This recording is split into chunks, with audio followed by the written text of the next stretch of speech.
હર હર ભોલે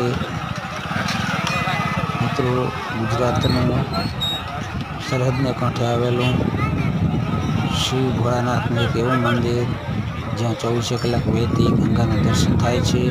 શ્રાવણ માસમાં પબ્લિક ખૂબ આવે છે.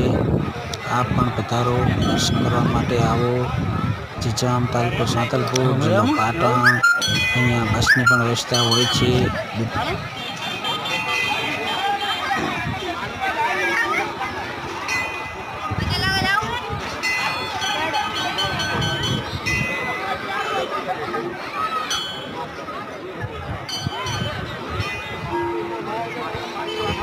પૂરા